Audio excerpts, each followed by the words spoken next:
Hello everyone, my name is Kim Hong and I'm from Team 4 today class. Today our group will like to present with you about the airline strategy simulation and I will cover the first part. The second part will be covered by my friends Minh Anh and Miss Ngọc Ngân will cover the last part of the airline.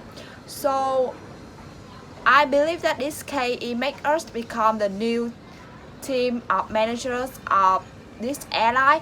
So I would just like to cover you a little bit about the history of the airline, which means they have already 3 TB 300 aircraft. So this is the normal aircraft and 2 of them it was already purchased by the airline and the last one was leased because they need more airline to run the aircraft, I guess.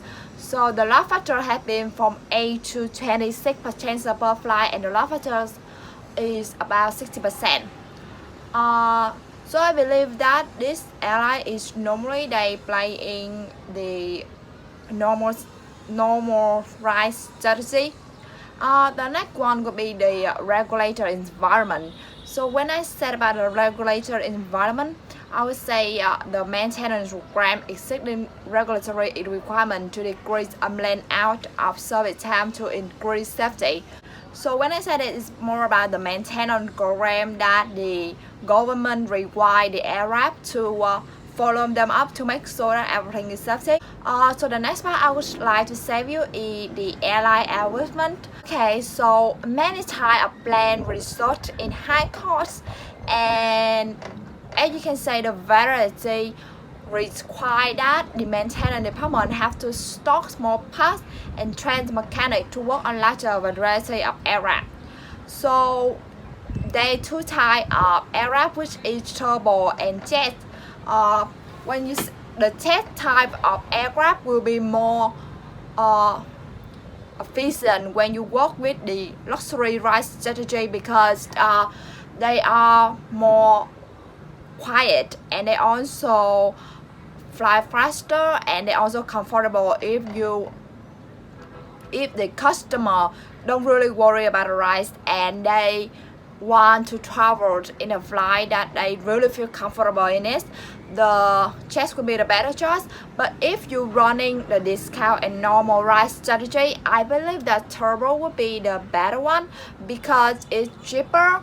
Also I would say that the maintenance cost and the fuel cost may be a little bit higher, and also the tourist cost, the turbo is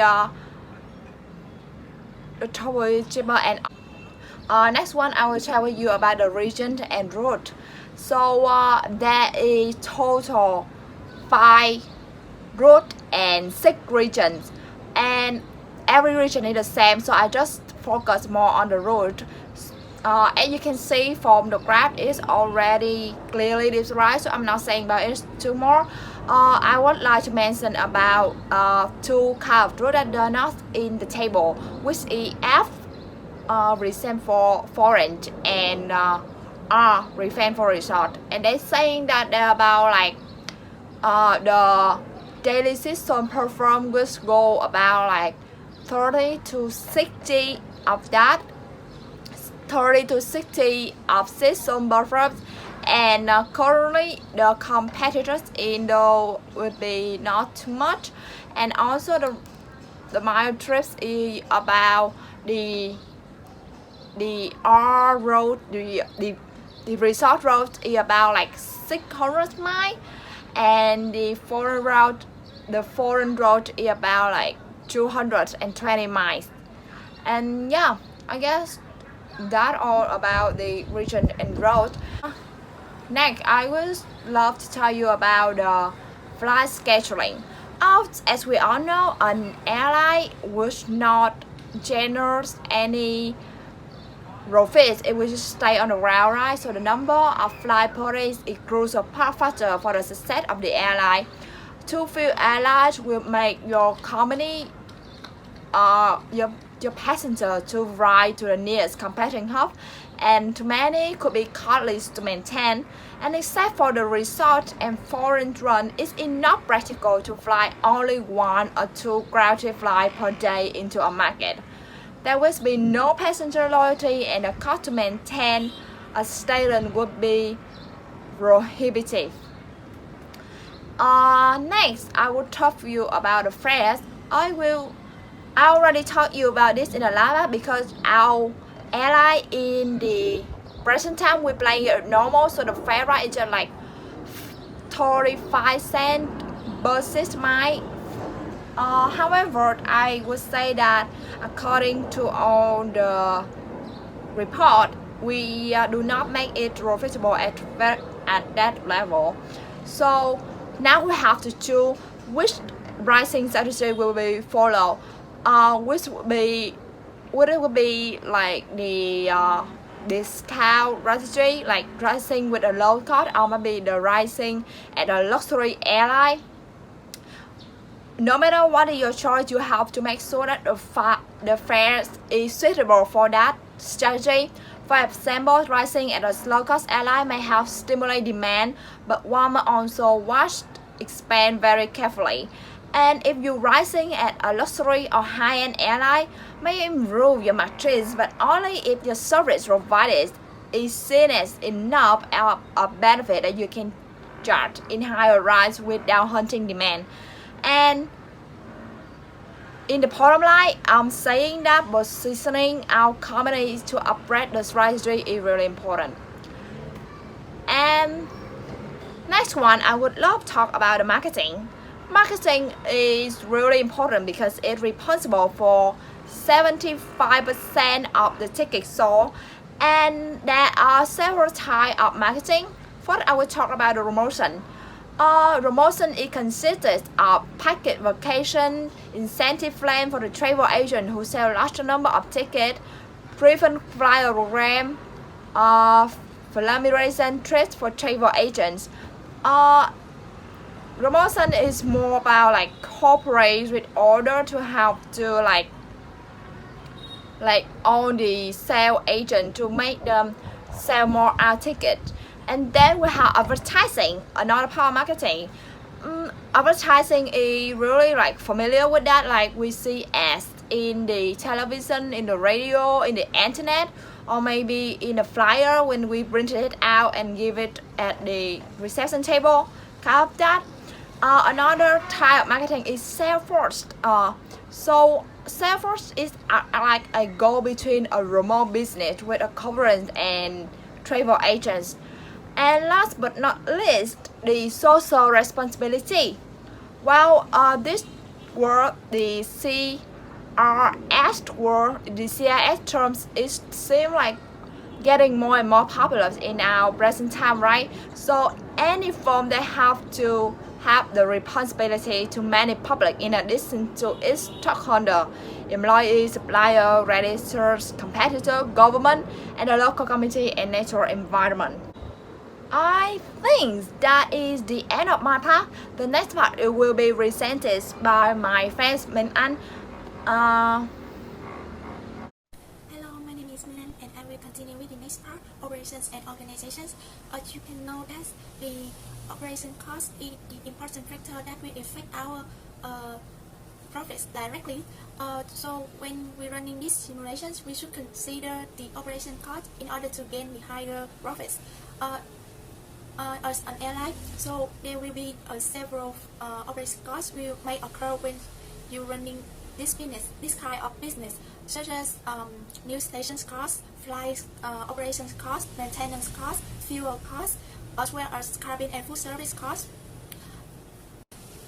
For the new stations cost, this is a significant cost that you need to pay attention to, because when you're deciding to expand to the new market on the new regions, so you have to building a new hub, which means which costs you about $250,000, as well as 5,000 depreciations for each quarter, and you have to pay $10,000 for each new road you serving in that region. Flight operations costs include crew costs, dispatching and weather service, cargo handling, etc. And while the maintenance cost is the cost that you have to pay to maintain its engines, as well as the cleanness of the aircraft. The fuel cost is the most unpredictable expense in operations. Fuel can be purchased on the open market at the spot price or can be purchased on a 3-month contract at a fixed rate. So each quarter you have to decide that you will pay the fuel cost at the spot price or at the fixed rate or maybe half. Next is organizations. The airlines is organized into the 4 smart departments: human resource, marketing, finance, and operations. Currently, we have 81 employees. However, the turnover rate is quite high, 12%, because of its small size. So we have to pay the salaries lower than the market. Therefore, many employees decide to quit their job. So in order to keep the employee, we need to have an attractive bonus plan like stock bonus or profit sharing, increase the compensation, as well as having a training budget. The next part is financing. The assets are financed through several channels. The assets here, I mean the aircraft, there are 2 financial options. First of all is leasing. The second one is purchasing. For the leasing, this will be a good choice for the companies that do not have cash available for low down payments, as well as want to use the specific aircraft in a limit of time. The capital lease will be appear as an asset or a long-term liability on the financial statements. However, it will not appear as an asset on the financial on the balance sheet or increase the value of the company. Now we will move to the next part, reports. In these simulations, each quarter you can access to the report sections, which can be used as analysis tools to evaluate how effective companies is and to make smarter decisions.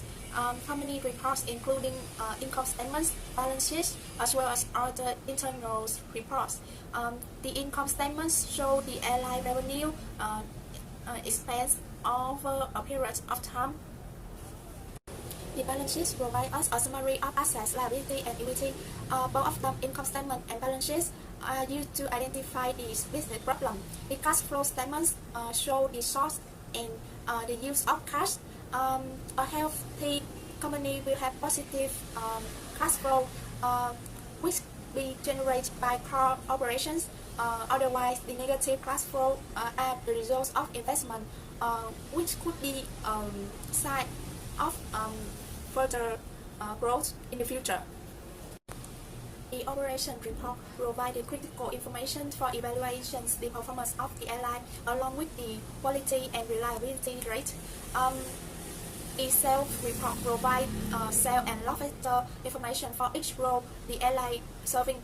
In addition, several reports are available to provide the information of competition of competitor and the information on the business environment. Some information such as the industry news on the dashboard or the financial summary report provide publicly available information and no cost.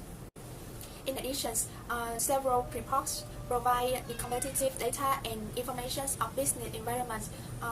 Some of information such as industry news on dashboard or the financial summary report will be available and no cost. However, some internal information such as operating strategic, sales or marketing reports, if you want to know, you must have to pay amount of money to read this report.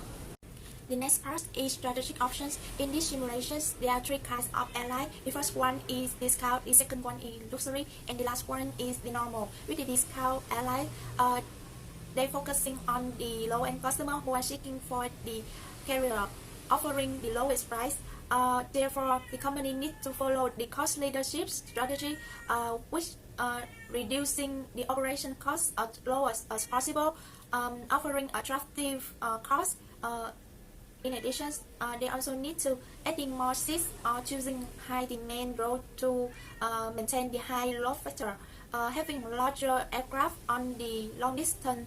On the other hand, spending too much on training and quality budget will lower the profits. The next one is luxury airline, which focusing on the high-end customer by offering differentiated service using jets, removing strategies in order to have more legroom and the customer needs. In addition, spending on advertising, PR, and training budgets, as well as communications are the way to increase its reputation and the quality. The last one, normal airline structure. This kind of carrier focus on the mid-range customer who are willing to pay a reasonable cost with appropriate service by providing the service what this car airline offering, but the cost still below the luxury one, improving quality in the service, as well as using the fair sale you can success in this area. That brings me to the end of my talk. Next, my teammate will continue with the next part, the strategic management.